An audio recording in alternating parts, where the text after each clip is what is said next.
Hello and welcome to this week's episode of The Insider, brought to you, just for a change, by Vanishing Inc. My guest today was born in Ecuador and is an amazing sleight of hand magician. He's been on Fool Us twice, and Time Out ranked his show Seesaw as the #1 magic show in the whole of that there New York. It's Siegfried Tieber. Siegfried, how are you this morning?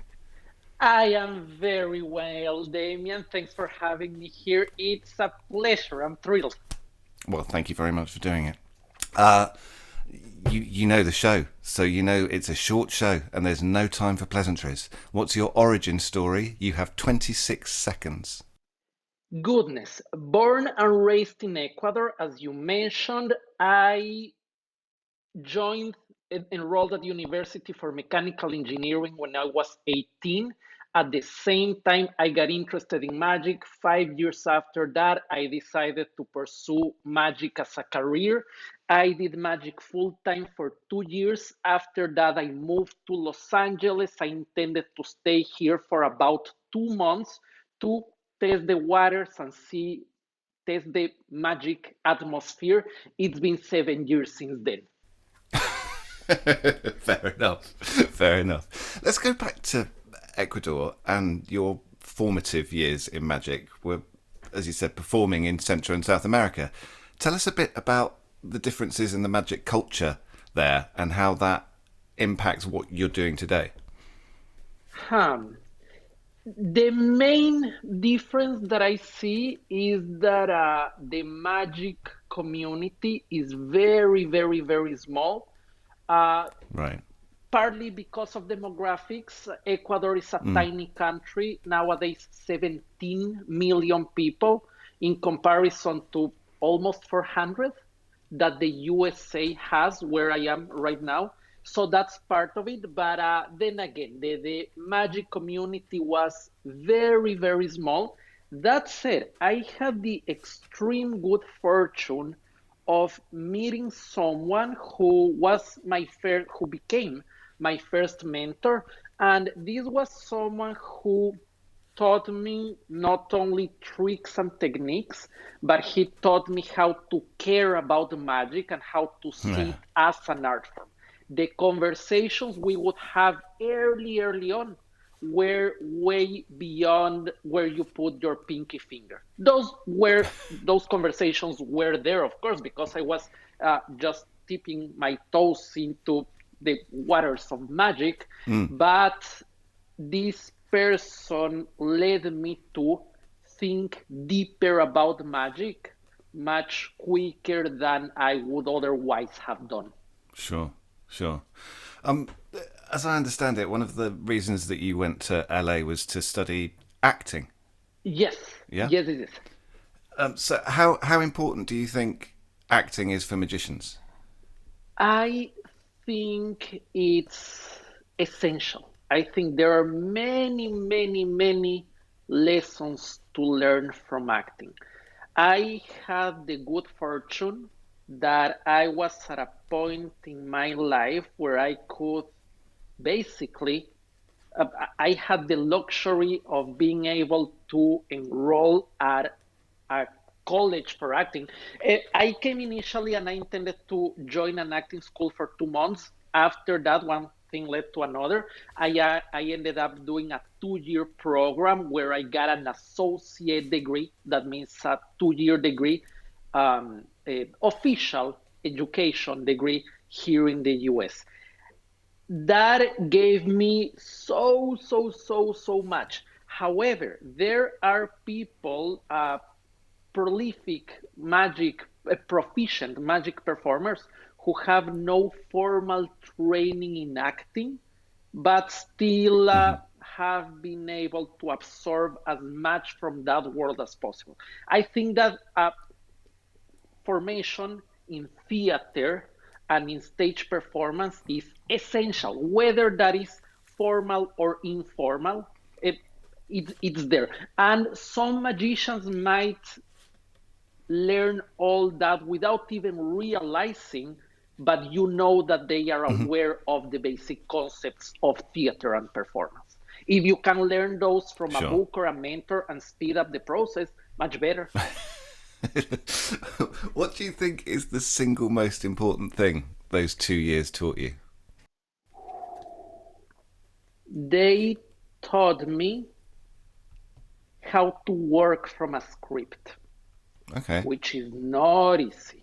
Eugene Berger was a big proponent of the scripting magic, and he would often talk about timing, and he would talk about his aspiration of talking about timing to magicians and how essential timing is. And sometimes he would realize that it was pointless because magicians don't have anything to time, because they don't have a script and they don't have a choreography to accompany the words. Then again, I think that all of that can be learned from practice only. The way I learned it was from mentors as in acting school and books, but those were very, very valuable lessons that translated to magic. I'm also a big proponent of having a scripting magic, and I think that in my mind, the two main advantages of having a script is that first of all, you have words to accompany the action, so you don't find yourself going through some extraneous actions without an apparent outward motivation, and with the audience wondering what on earth is he doing. He has shuffled that deck of cards 3 times already. What's up with that? So I think that the script can help cover and disguise actions. And on the other hand, once we go a little deeper, I think that the script can serve the purpose of helping us figure out and consciously thinking about the narrative, the idea that we want to communicate through our magic. In my performance, I aspire that the idea, the narrative, the story I want to tell, I aspire to be more than look what I can do, or here I have 3 cards, now I have 4. Yeah. And sorry, this No. just caught my attention. It seems like in your background that's scripting magic, right? Yes. Those 2 black books. Oh, scripting magic. There you go. So scripts are important in this. You recently came back to Fool Us. Talk about what the experience is like as a performer, as a magician. Nerve-wracking. Goodness, it was. Both the first and the second times, they were absolutely soul-crushing in the most positive ways. Everyone who has seen the show knows that Penn and Teller are extremely kind and gracious. They are so welcoming and so polite about people performing on their stage. They are welcoming people at their home, and they are very gracious about it. I've been doing magic for about 15 years now. Shortly after I know I've heard about Penn and Teller, and I know there was a dude that was very tall and another one that was short, and one didn't talk, but I didn't really know which was which. Shortly after I got interested in magic, I got very interested and I started studying Penn and Teller's work. I would read and watch everything that I could put my hands on. So since day one, practically, they've been 2 of my heroes. So having the opportunity to perform for them was a thrilling experience. Jeff McBride would say, he said this to me many years ago, and he has said this in interviews and in print many times, that there's nothing wrong about having butterflies in your belly as long as you can teach them how to fly in formation. Meaning, try to make the best out of nervousness. To go back to your question, it was nerve-wracking, but it was also, both experiences have been 2 of the highlights of my life, no doubt about it. How wonderful. Now, any card at any number, to me, can often be quite a boring trick. that seems to really be more interesting for magicians. Your version, however, was amazingly entertaining. How did you come up with the premise? Because you made a trick that I don't like interesting. I appreciate that immensely. But for those of you who might not be aware of what on earth I'm talking about, I've been experimenting with any card at any number for many years, and I have many favorite versions and variations. In my second Penn and Teller appearance, which aired just a few weeks ago, 10 days ago. Anyway, I performed my very personal version, which I called Memorized Any Card at Any Number. The premise being when the world went mad and all of us went into lockdown, all of us knew we'd have more time in our hands than usual. So some people started baking bread, some people started brewing their own beer. I started memorizing decks of cards. And the premise is that for the last 6 months, every single day, I shuffled and memorized a different deck of cards in a different order. And I come on the stage with 185 decks of cards representing 185 days behind me. It's in retrospect, it's so obvious, and it all emerged out of lockdown, of course. Now it's clear that that's the way the piece needed to evolve. At the time, how it emerged, I was putting together a virtual show. I've been collaborating with Jared Koff and John Armstrong, developing theatrical shows for the last few years.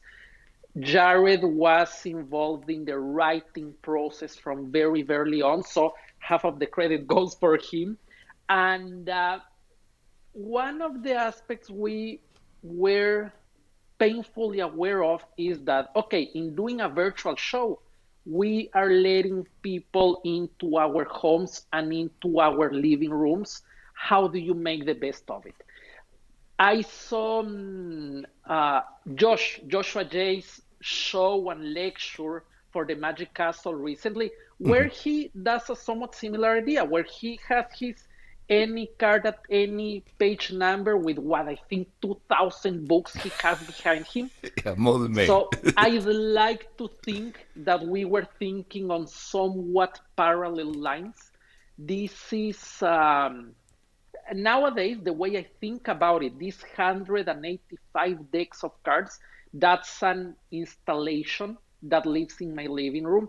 Now virtual magic allows me to share that with people, welcome them into my world, and give them a little peek behind it. I think I went very off track from your question, but that's basically how it emerged. Now, watching the Foolish performances, your character is quite full on, would be the English phrase for it. How did that develop and evolve from when you left the mechanical engineering course to now? And how many coffees do you actually drink before you perform? Oh goodness, I take that as a compliment. I am a big coffee drinker. Now I'm going to talk about coffee for 20 minutes. Anyway, I am a big coffee lover nowadays. Through a lot of self-restraint, I'm only doing one coffee a day. But about 2 years ago, I would do 5 to 7 full cups of coffee a day. So a lot of energy in my bones. Anyway, character. I'm a big proponent of or at least the approach I have personally taken is that my on-stage character is just a looser version of myself, loose air in terms of a slightly wackier and more extroverted version of myself. If you had asked me the same question a few years ago, I would have told you, no, it's not a character. I'm not playing a character, it's just myself. The way I think about it now is I do think it's a character because the Siegfried you see on the stage has magical powers, can snap his fingers and make one card race from the center of the deck up to the top. That's a power of stage Siegfried doesn't have because I'm playing boy wizard on the stage. Sure. And thus I am a character, but personality wise, it's just me allowing myself to be a little wackier. I think it's not unusual in performance for us to consider ourselves a little reserved or a little introverted. I consider myself in everyday life not the most outgoing person out there. If I go to a party, I'm not the person who is the first to hit the dance floor. My girlfriend usually has to drag me there. When I'm among good friends, I feel more comfortable, but I tend to be slightly on the shy side on social situations. So, so it's more of a. Seems like it's like an internal monologue, an internal justification, because you're talking about actually having the powers. So, how did that? Is that hanging out with people at the Magic Castle and thinking about this stuff? How did you go? How did you get to that realization? Do you know what I mean? Yes. Do you mean how I got to the intellectual realization that I'm playing a character, or how I got to the character that I'm playing? Let's have both of those. Let's have both. The intellectual realization came after many, many years of thinking about the magic. And this is not a pressing question in the sense that you could go through your whole life in magic without even thinking about it. But I think that the more you think about all of this and the more conscious decisions that you make, the richer and more colorful your performance and your inner life will be. Okay, so conscious decisions about what?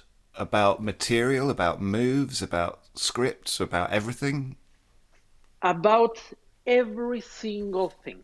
I do think that every single aspect of our performance should be a conscious decision. I have been teaching for I've been teaching students for the last 5 years or so on and off. But a few months ago, when lockdown hit, I developed a structure to teach students virtually. Something I get asked from students all the time, from all levels, is what if I leave the deck on the table? Does it matter? Yes. The answer is yes, it always matters. Every single thing should be a conscious decision. If I ask you, if I ask a student, why did you do that? I don't know is not a valid answer. There always should be a rationale for absolutely everything. I understand that's a highly idealistic goal to aspire to, easier said than done, but I Yeah. think that as much as we can control, everything should be a conscious action. I think that it's the idea that anything can be art has been thrown out there before. We all magicians want to think that magic is an art. I think that for me, my benchmark for art to be art is that it needs to be a conscious process, a conscious realization. There's the old discussion in the art world about Jackson Pollock. Everyone could do that. Everyone could smear paint on canvas. Yeah, maybe everyone could do it, but he did it first. Yeah, yeah. And he did it as a conscious act, as an act of creation and expression. And my 4-year-old nephew maybe could replicate that, and for the untrained eye, it might look somewhat similar. But what my nephew does, is smear paint on canvas. What Jackson Pollock did was a conscious act of creation. And that's why we keep him on museums. Not to mention that he was the first to do it. Nowadays, it's easy. Vernon revolutionized card magic. You look back at Vernon's ambitious card routine in the Stars of Magic, and it's okay. But it's okay because after 50 years or 60 or 70, the technology of magical methods has evolved so much that now we look back and Vernon's ambitious card routine, meh, but at the time it was revolutionary. Yeah. And without Vernon, none of us would be doing ambitious card. Period. That's the way it is. Yeah. Interesting about Pollock, because you speak quite often about your influences outside of magic. Can you talk specifically about how you integrate those influences into your performance today? Yes. Sometimes I think it's essential for all of us if we aspire to be called artists to take as much inspiration from the outside world, from life, and from all the arts, as much as inspiration as we can. Sometimes those, in my personal work, sometimes those influences are reflected in an indirect way. Sometimes those are reflected in a bit more of a direct way. Uh,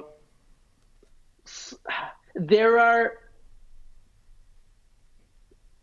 ideas that have come to me, whole ideas or premises for performance pieces that have come from me, from the arts, from watching a painting, from reading a book, from taking a walk in the park.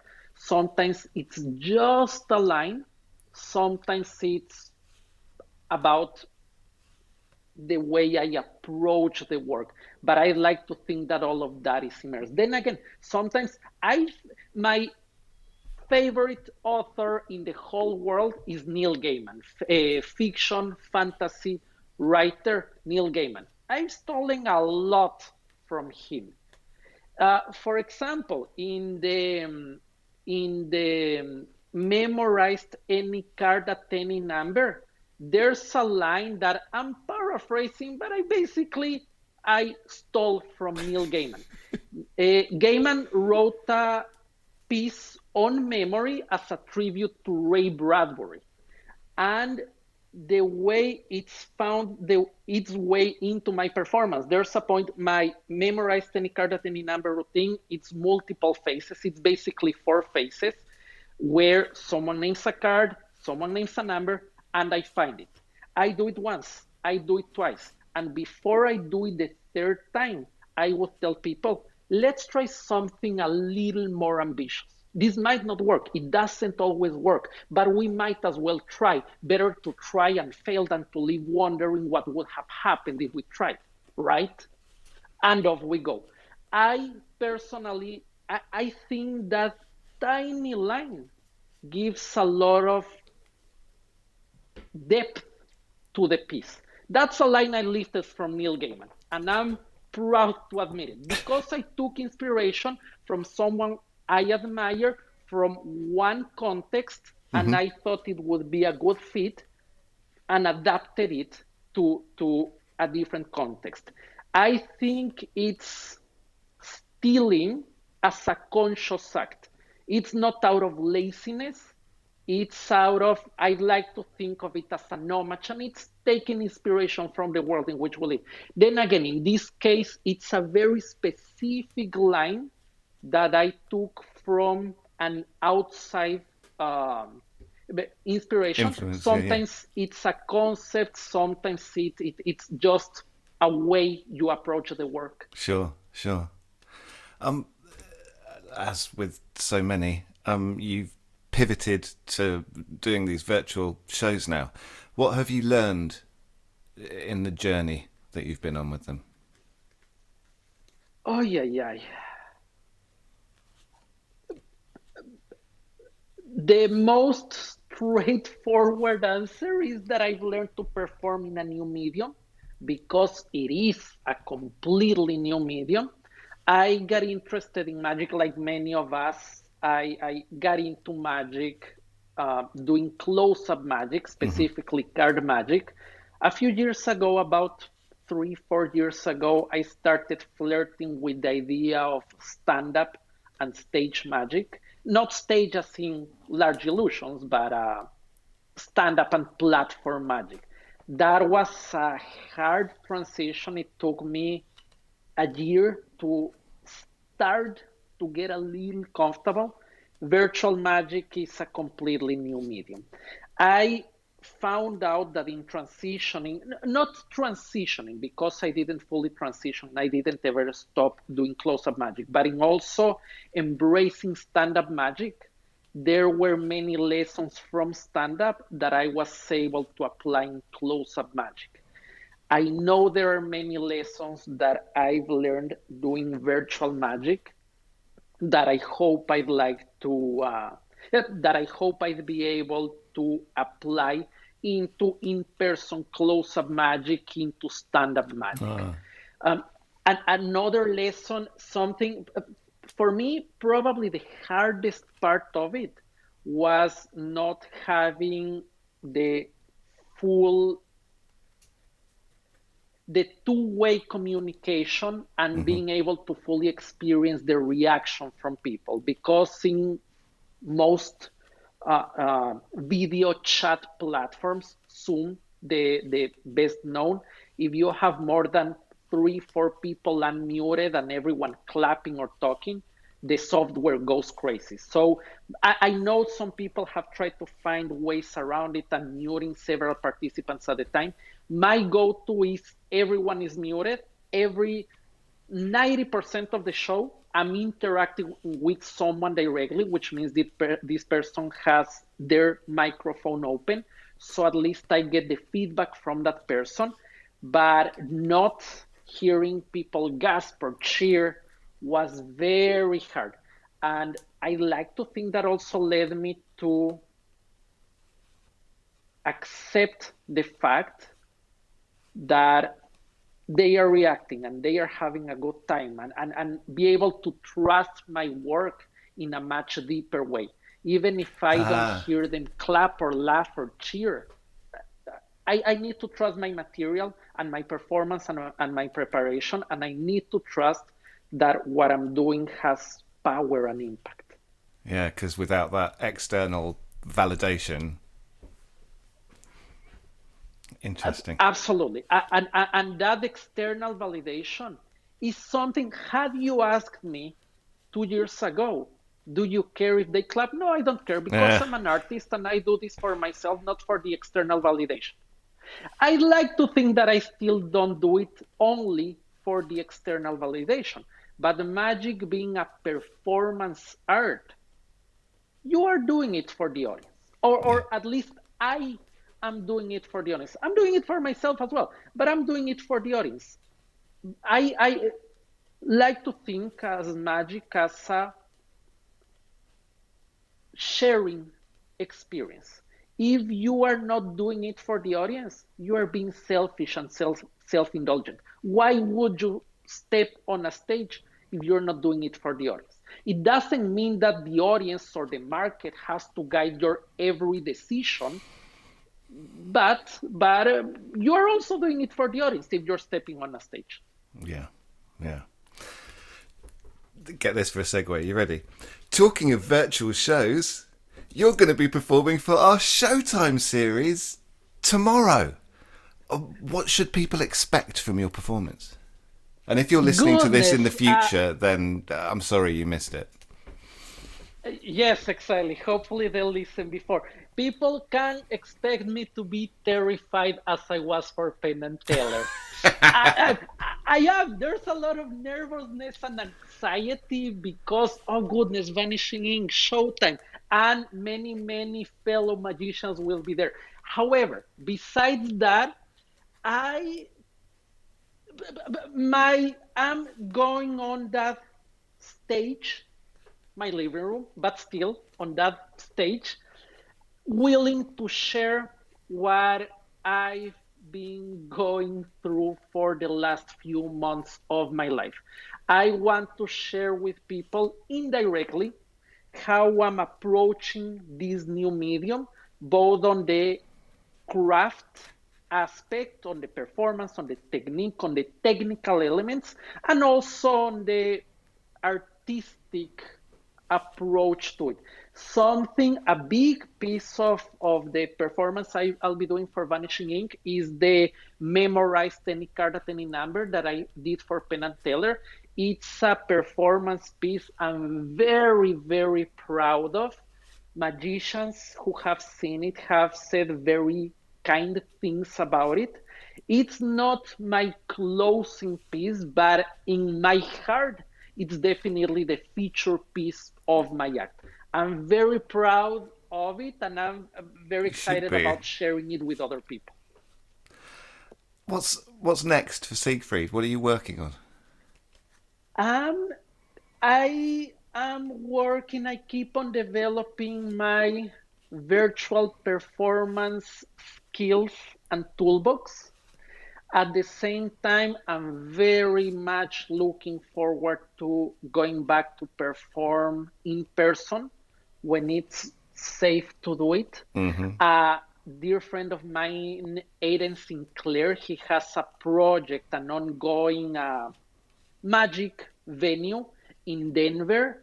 They have been doing shows. I am at this point officially booked to perform there in person in July.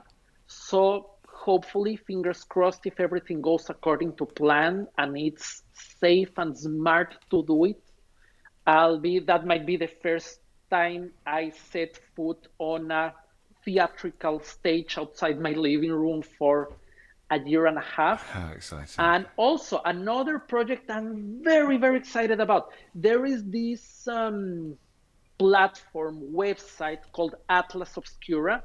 It started as an online encyclopedia of unusual stories and places. They have shifted into virtual now, and I'm doing a 4-part lecture series with them on the art and craft of magic. And the intention behind this is to give non-magicians a peek behind the scenes of magic. We'll be talking methods, because how can you talk about magic as a craft and art form without delving into methods? But that's by no means the focus. We'll talk about the theory, history, philosophy of magic. I'm very excited about it, and I'm looking forward to see how people react to that. Oh, well, that sounds fantastic. Siegfried, we're out of time, man. But we always end the show with 4 quickfire questions. Are you ready? I am not, but go still. Favorite pizza topping?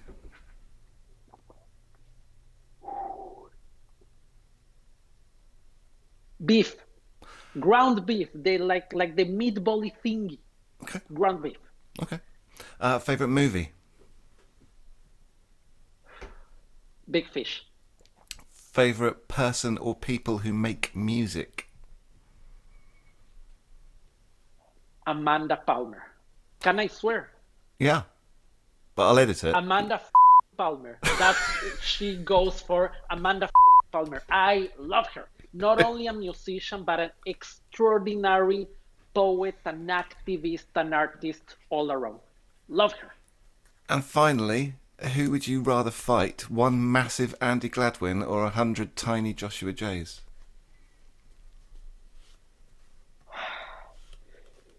Tiny Joshua Jays. Okay. That one is disturbing, but tiny Joshua Jays.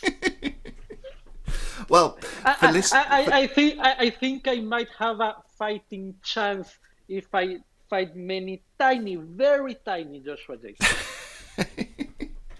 Well, for people who are on the ball and are listening to this podcast today on Monday, tomorrow is the show. You can get the tickets at vanishinginkmagic.com, and we look forward to seeing you and all of our magician friends around the world for a live virtual show tomorrow. Siegfried, thank you so much for your time. It's been an absolute pleasure.